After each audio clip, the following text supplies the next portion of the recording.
누가복음 7장 36절 39절까지 먼저 함께 합독하도록 하겠습니다. 누가복음 7장 36절로 39절 먼저 합독하겠습니다. 시작. 한 바리새인이 예수께 자기와 함께 잡수시기를 청하니 이에 바리새인의 집에 들어가 앉으셨을 때에 그 동네에 죄를 지은 한 여자가 있어 예수께서 바리새인의 집에 앉아 계심을 알고 향유 담은 옥합을 가지고 와서 예수의 뒤로 그 발 곁에 서서 울며 눈물로 그 발을 적시고 자기 머리털로 닦고 그 발에 입 맞추고 향유를 부으니 예수를 청한 바리새인이 그것을 보고 마음에 이르되 이 사람이 만일 선지자라면 자기를 만지는 이 여자가 누구며 어떠한 자 곧 죄인인 줄을 알았으리라 하거늘. 아멘. 48절부터 50절 이어서 합독합니다. 시작. 이에 여자에게 이르시되 내 죄 사함을 받았느니라 하시니 함께 앉아 있는 자들이 속으로 말하되 이가 누구이기에 죄도 사하는가 하더라. 예수께서 여자에게 이르시되 내 믿음이 너를 구원하였으니 평안히 가라 하시니라. 아멘. 옥합의 비밀이라고 한번 제목을 붙여봤습니다. 오늘 여러분 잘 아시는 옥합을 깨뜨리는 한 여인의 이야기지요. 근데 성경 복음서를 읽어보면 마태, 마가, 누가, 요한복음에 다 이 옥합 사건을 언급을 하고 있습니다. 그런데 자세히 보면요, 마태, 마가 그리고 요한복음은 같은 사건을 각자 동일한 사건을 언급하고 있습니다. 그런데 이 누가복음에 있는 오늘 이 본문만은 다른 것과는 달리 유일한 한 사건을 기록하고 있어요. 그렇게 보면 복음서에 기록하고 있는 이 옥합을 깨뜨리는 사건이 두 사건이 있었는데 마태복음과 마가복음, 요한복음에는 이 사건이 예루살렘 근처 베다니에서 일어났고 또 일어난 집이 나병 환자였던 시몬의 집에서 일어났고 또 그때 일어난 그 옥합 사건은 예수님의 장례를 준비하는 의미로 예수님이 그 의미를 부여하셨습니다. 그러다 보니까 그 사건은 예수님의 돌아가시기 얼마 전에 일어난 사건이었던 거지요. 그런데 누가복음의 이 사건은요, 예루살렘이 아니라 갈릴리에서 또 바리새인의 집에 시몬이라고 하는 바리새인, 여러분 시몬, 베드로 이름도 시몬이지만 유대 이스라엘 사람들 이름에 시몬이 참 많습니다. 헬라식으로는 시몬인데 히브리식으로는 시므온이거든요. 시므온 지파. 참 흔한 그런 이름이기 때문에 우리 김씨, 이씨, 박씨 성을 가지고 있는 것처럼 시몬이 그렇게 흔합니다. 그리고 이 내용도 보면 조금 달라요. 다른 복음서에 예수님의 장례를 위해서 향료를 옥합을 깨뜨리는 여자의 모습은 울고 이런 게 없고요. 예수님의 머리에 그 향유를 붓는 반면에 오늘 등장하는 이 여인은요, 울고 눈물로 머리카락으로 발에 입 맞추고 아주 정성스러운 그런 모습을 보여주고 있습니다. 누가가 우리에게 소개하고 있는 이 유일한 옥합을 깨뜨린 여인의 이 사건, 이 모습은 어떤 의미일까? 제가 목사지만 성경을 이제 연구하고 또 설교를 준비할 때 때로는 어떤 마음을 갖냐 하면 수사관 같은 역할을, 수사관, 탐정같이 어떤 사건 현장에 들어가는 거예요. 살인 사건, 강도 사건 들어가서 그 현장을 이제 보는 거죠. 현장을 보면 흔적들이 있잖아요. 그 흔적들이 범인에 대해서 어떤 정보를 줄까? 그래서 그 현장을 훼손시키지 않기 위해서 드라마 이런 거 보면 이 하얀 장갑도 끼고 또 중요한 그 카메라도 이렇게 사진도 찍어 놓고 그래서 어디로 도둑이 들어왔고 어디로 나갔고 또 어떻게 훔쳐갔고 뭐 이런 거를 이제 거기서 단서를 발견하면서 조금씩 어떤 진리에 도달하려고 하잖아요. 근데 그 사건은 뭐 며칠 전, 뭐 얼마 전 뭐 이 정도지만 성경의 사건은 2000년 전이거든요. 구약은 뭐 더 오래됐지만 오늘 이 사건도 타임머신을 타고 우리가 수사관이에요. 탐정입니다. 그래서 그냥 성경에 기록되어 있는 그런 내용으로만 이해하기에는 뭔가 부족하잖아요. 왜 누가는 이걸 기록했을까? 또 예수님은 왜 이런 말씀을 하셨을까? 어떤 진리에 좀 더 다가가기 위해서는 현장을 우리가 봐야 되는데, 자, 손에 흰 장갑을 끼고 카메라를 들고 사건이 일어난 바리새인의 집에 이제 가는 거예요. 그 현장을 쭉 보니까 이제 바리새인도 있고 어떤 죄인지는 모르면 죄인도 있고 예수님도 있고 그런데 예수님의 대화의 어떤 계기가 뭐냐면 이 옥합을 깨뜨려서 비싼 향유를 예수님께 드린 거였거든요. 그러면 어떤 사람들은 그렇게 해석할 수도 있어요. 아, 옥합이구나. 문제는 옥합이구나. 이 옥합을 깨뜨렸더니만 예수님이 감동을 받고 이렇게 축복하셨으니까 우리도 옥합을 깨뜨립시다.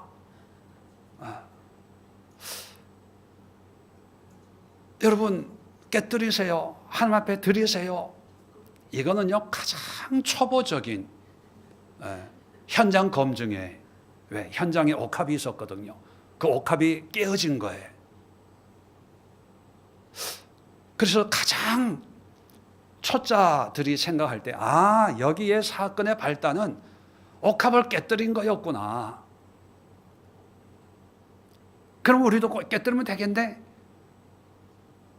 그래서 우리에게 옥합은 뭐다? 주로 보통 적금, 헌금, 뭐 기타 등등.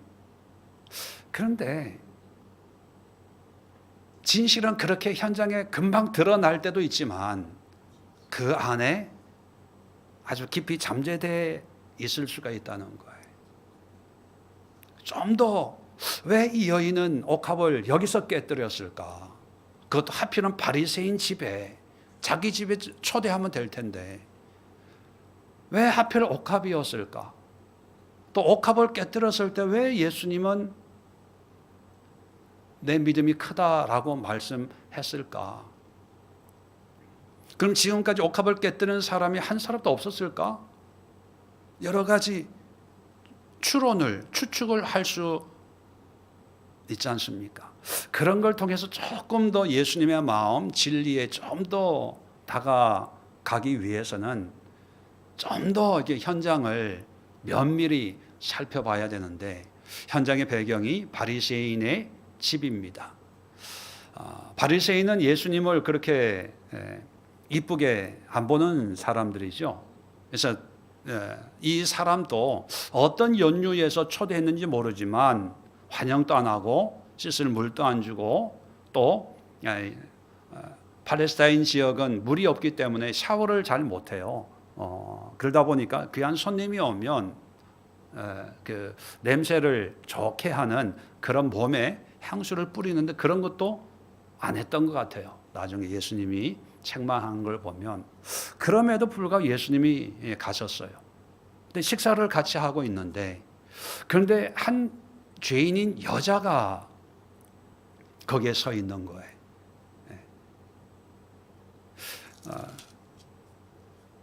그 45절에 보면 너는 내게 입맞추지 아니하였으되, 그는 여자를 지칭합니다. 내가 들어올 때부터 내 발에 발 입맞추기를 그치지 아니하였으며, 이런 걸 보면 이 여인은 미리 기다리고 있었다는 것을 알 수가 있어요. 들어올 때부터. 그러면 바리새인 집에 죄인이 왜 왔을까? 왜냐하면 바리새인들은 엄격하게 성결파 아닙니까? 그런데 죄인을 집에 들여놓는다? 이건 생각을 할 수가 없고, 또 죄인인 여자 입장에서 바리새인 집에 간다? 이건 정말 어려운 결단이거든요. 아마 많은 난관을 넘었을 거예요. 사람들이 오지마 오지마, 당신은 뭔데 여기 와, 아마 밀쳐내고 그랬을 거예요. 그런데도 예수님이 계시다는 얘기를 듣고 창피를 무릅쓰고 반대를 무릅쓰고 왔어요. 자, 와서 그러면 예수님 이렇게 멀리서 보기만 하면 되는데, 뒤로 와가지고 살짝 와가지고 발에다가, 이스라엘 사람들은 식사할 때 이렇게 이렇게 기대서 발을 이렇게 좀 이렇게 뻗고 팔을 개고 오른손으로 음식을 먹거든요. 그러면 예수님께 가까이 다가오기가 부담스러워서 제일 멀리 있는 신체가 발이거든요. 이게 발에서, 발 근처에서 울어요. 그냥 눈물이 핑 도는 게 아니라 눈물로, 이게 좀 더 정확한 표현을 44절에 예수님께서는 이 여자는 눈물로 내 발을 적시고 그 머리털로 닦았으며, 이게 한두 방울 눈물 흘리는 게 아니라 참 많은 눈물을 발에 뚝뚝 떨어지도록 흘렸고, 머리털로 그걸 이렇게 닦고 발에 입맞춘다는 것은 정말 귀한 분, 존귀한 분, 마치 종이 주인을 섬기듯이 그런 행동을 하면서 값진 옥합을 깨뜨려서 46절에 보니까 향유를 내 발에 부었다, 그렇게 얘기하고 있어요. 그러면 예수님은 이 향유에 감동을 받은 걸까?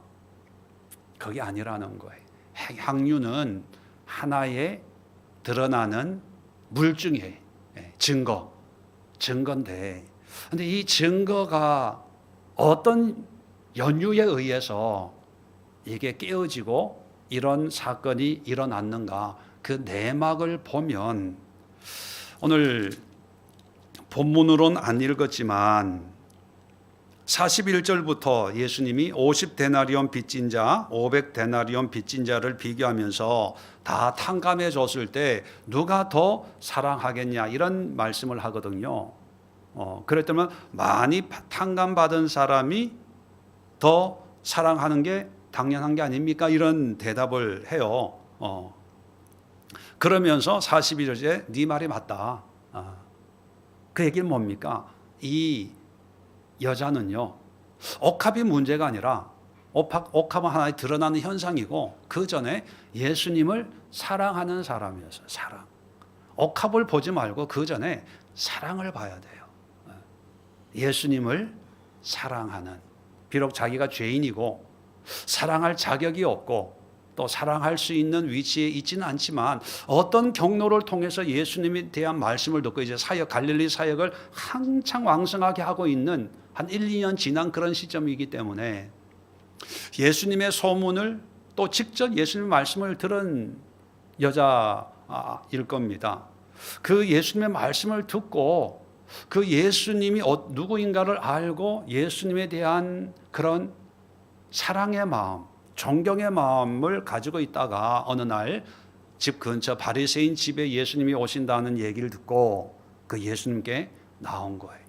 예수님은 그 여자의 사랑을 보시는 거예요. 그 사랑이 밖으로 나타나는 게 옥합이에요. 근데 우리는 옥합만 보면 사랑 없이도 옥합 깨뜨리는 사람이 있어요. 왜? 내 소원대로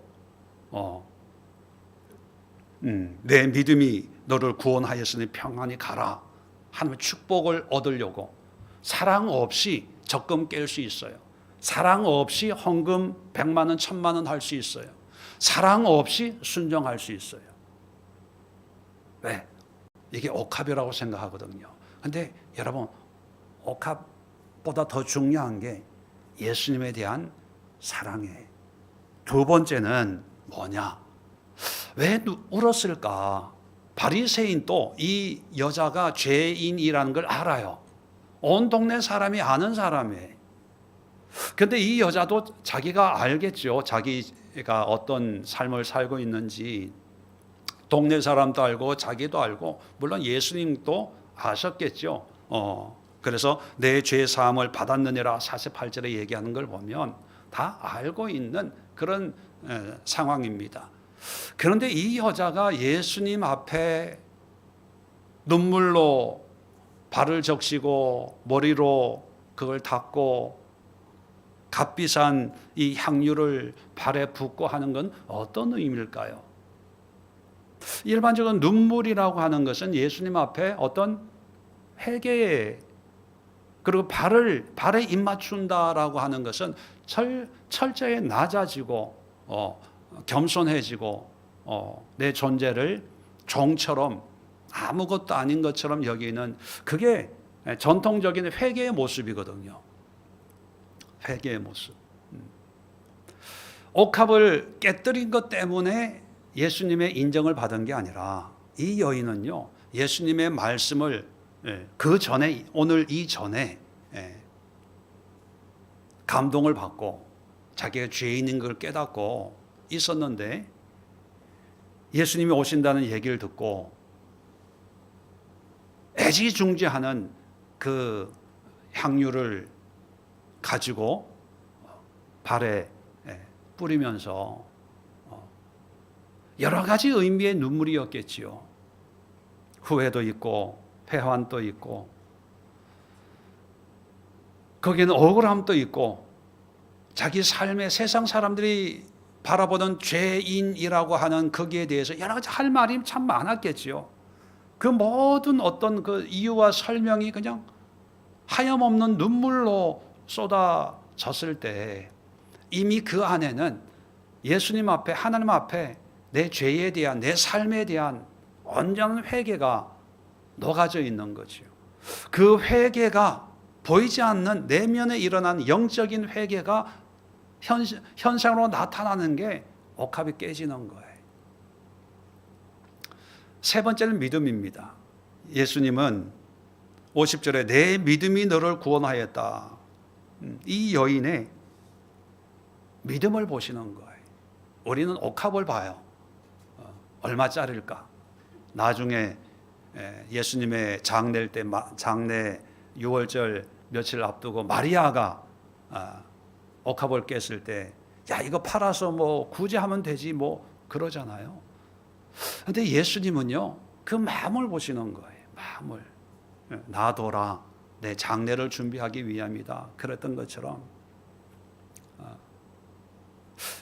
오늘 이 본문에서도 예수님은요 옥합 얼마짜리냐 수입이냐 이태리 거냐 아니면 뭐 국산이냐 이걸 보시는 게 아니고 그 옥합을 깨뜨리는 그 믿음을 보시는 거예요. 단지 이 옥합은 이 여인이 가지고 있는 믿음이 밖으로 표출되는 거예요. 어떤 분들은요 믿음과 행함 이걸 자꾸 두 개로 생각해서 믿음이 먼저냐 행함이 먼저냐 이걸 자꾸 이렇게 저울질해요. 근데 저울질 한다는 그 자체가 온전한 믿음이 없다는 얘기예요. 믿음은 뭐냐면 필연적으로 믿음에 합당한 행위가 따라와요. 내가 하려고 안 해도 의식적으로 안 해도 하나님에 대한 믿음이 있으면 믿음에 대한 어떤 그런 행동이 나도 모르게 되어지는 거예요. 임신을 하면 배가 불러오잖아요. 힘줘서 배를 앞으로 내밀어서 배가 불러집니까? 그냥 불러지는 거예요. 하나님의 온전한 은혜는요 내가 뭘 하려고 의식을 안 해도 그냥 그 온전한 은혜가 내 안에서 작동하고 역사하는 거예요.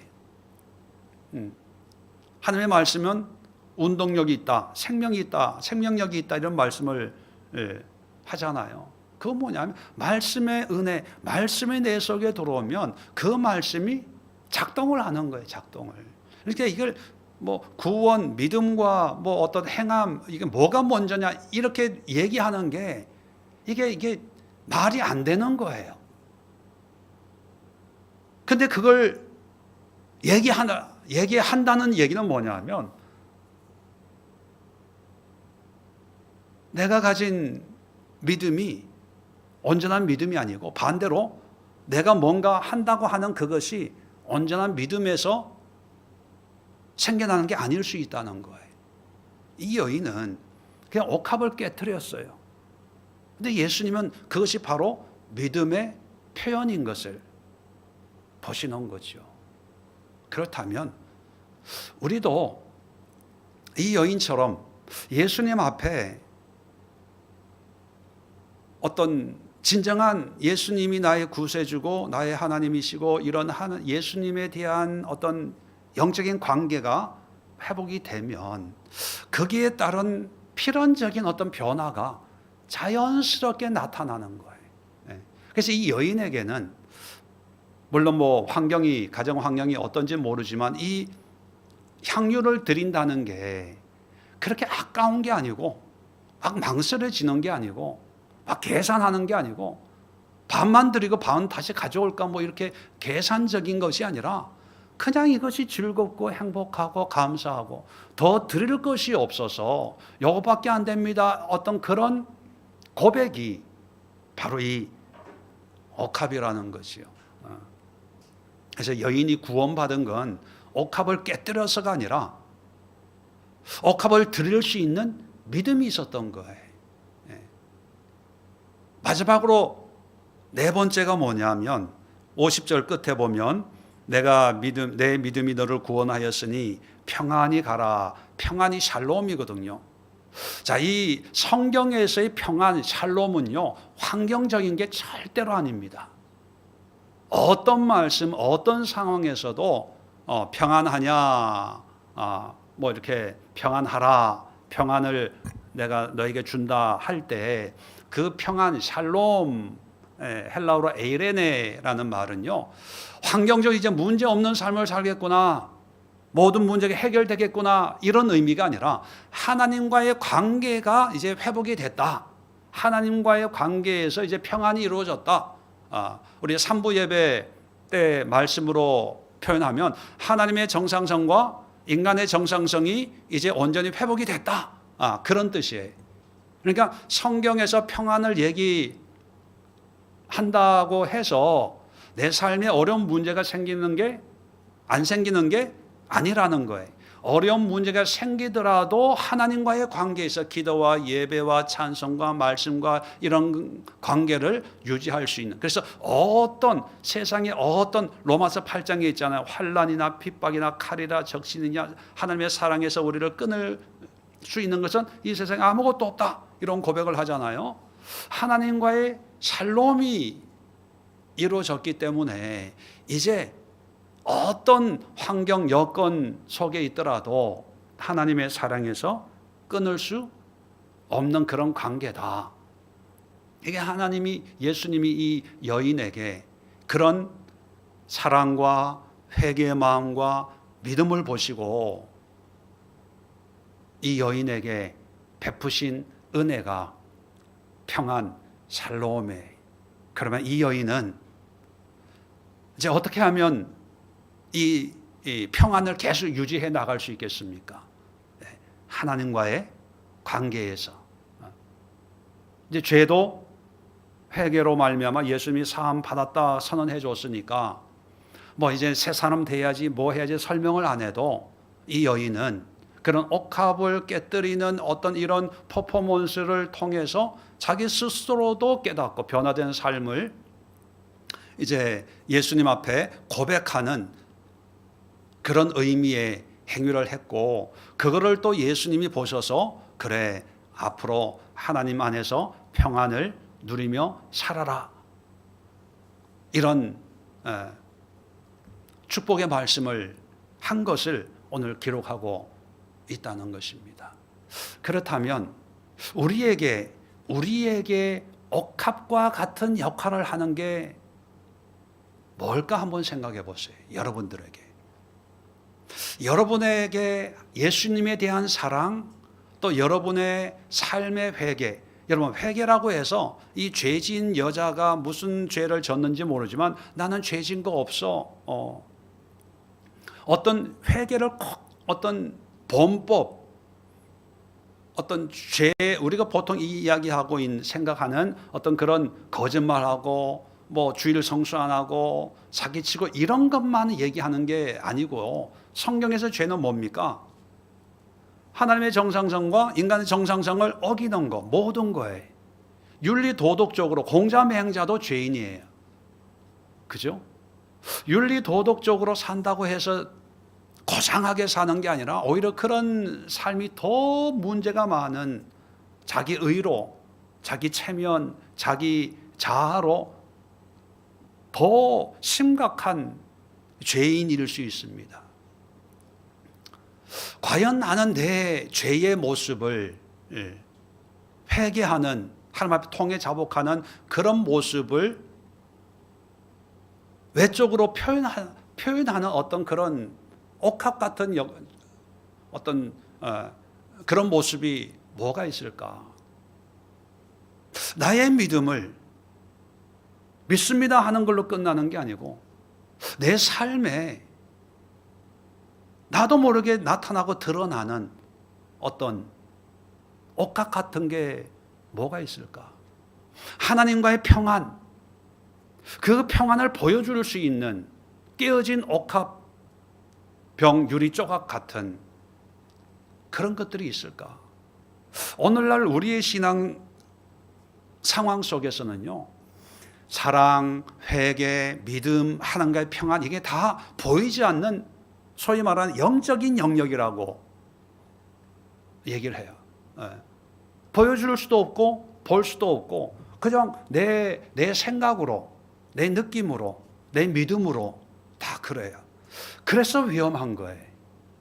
그래서 내가 가진 이 사랑이 정말 사랑일까? 내가 생각하는 이 회개가 정말 회개한 걸까? 내가 가진 이 믿음이 진정한 믿음일까? 이걸 누구도 알 수 없고 나도 알 수 없고, 확실한 건 하나님 앞에 가봐야 돼, 이런 생각을 가지고 있다 보니까 이거를 확인하려고 하지도 않고 점검하려고도 하지도 않고 누구에게 물어보지도 못해요. 그저 믿습니다, 사랑합니다, 나의 하나님 찬양하고 죄를 져야만 회개하고, 회개도 그냥 형식적인 회개를 하고. 근데 이 여인은요, 이 모든 것을, 이 네 가지의 증거가 옥합이었어요. 그렇다면 우리도 물론 옥합 비싼 거 뭐 깨뜨려라 뭐 이런 얘기를 하려고 하는 게 아닙니다. 오해하지 마세요. 금반지 가지고 오라 뭐 그런 얘기 절대로 아닙니다. 내 믿음이 겉으로 표출될 때 어떤 모습인가? 정말 나의 예수님을 향한 나의 사랑이 다른 사람이 봤을 때도 야, 저렇게 비싼 걸 왜 저렇게 깨뜨리지? 할 정도로 내가 예수님을 정말 사랑하는 그 모습을 사람들이 볼 수 있을까?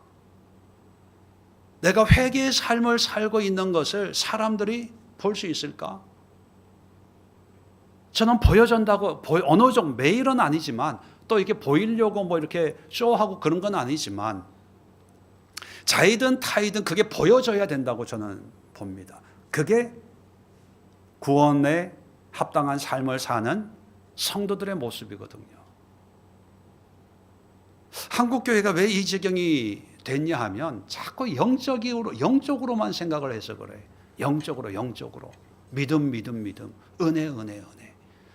예, 좋아요. 영적인 영역이죠. 근데 그런 은혜를 누려서 반드시 나타나는 게 있거든요.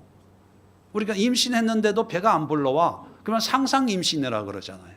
그죠? 그건 임신이 아닌 거예요. 그 임신이 되었으면 하는 그런 심리적인 요인밖에 되지 않아요. 마찬가지입니다. 구원의 확신이 있어. 이거는 구원받고 싶은 그런 열망의 표출이지, 구원에 합당한 삶이 안 나타나면, 보세요. 바리새인이 예수님을 초대했어요. 그죠?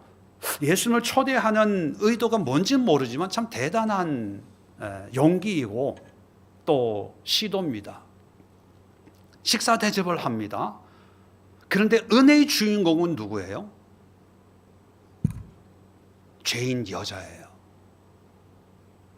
우리도 어쩌면 바리새인처럼 예수님과 함께하는 삶을 살아요. 예수님이 계시는 교회, 예수님이 계시는 예배, 예수님과 함께. 그런데 어쩌면 우리가 바리새인의 어떤 그런 모습이 될 수가 있어요. 사랑하지 않아. 예수님 나중에 집에 가서 한번 읽어보세요. 너는 나한테 물도 안 떠주고 입도 안 맞추고 감람유 향수도 한 방울 안 해줬는데 이 사람은 이렇게 해줬잖아. 옥합이 문제가 아니라 사랑이고 믿음이고 회개하는 마음이고 그로 말미암아 하나님과 평안의 관계를 유지해 나가는 이런 모습을 통해서 예수님이 한 영혼을 구원하시고 치료하시고 변화시키시는데, 과연 우리는 이 죄인인 이 여자의 마음이 아니라 어쩌면 바리새인 한번 불러서 밥 먹여주고 얘기는 한번 들어보자. 어떤 분인가 한번 알아나 보자. 그런 마음을, 그래서 예수님 우리 집에 왔어. 우리 집에 주무시고 가셨어. 이것을 믿음이라고 착각하면서 살고 있지 않을까.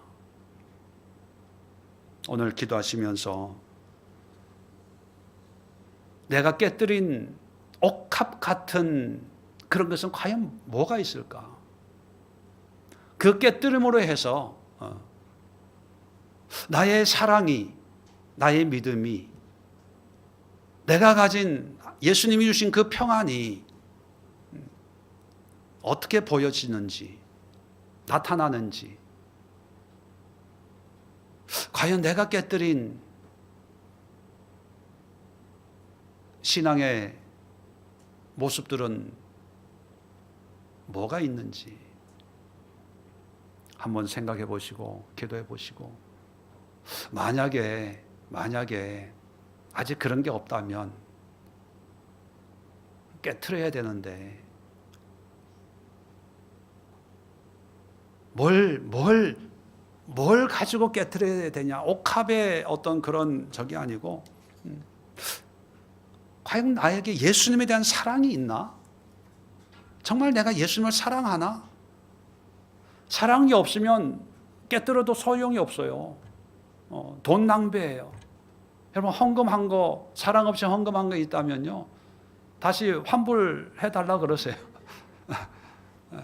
환불해달라 그러세요. 예수님을 믿는 믿음이 없다면 믿음으로 깨뜨리지 않는 것은요 아무 의미가 없고, 그로 말미암아 하나님과의 평안이 없고 여전히 불안하고 여전히 두려움이 있다면 그것은 아무 의미 없는 거거든요. 자, 옥합에 담긴 비밀을 생각하면서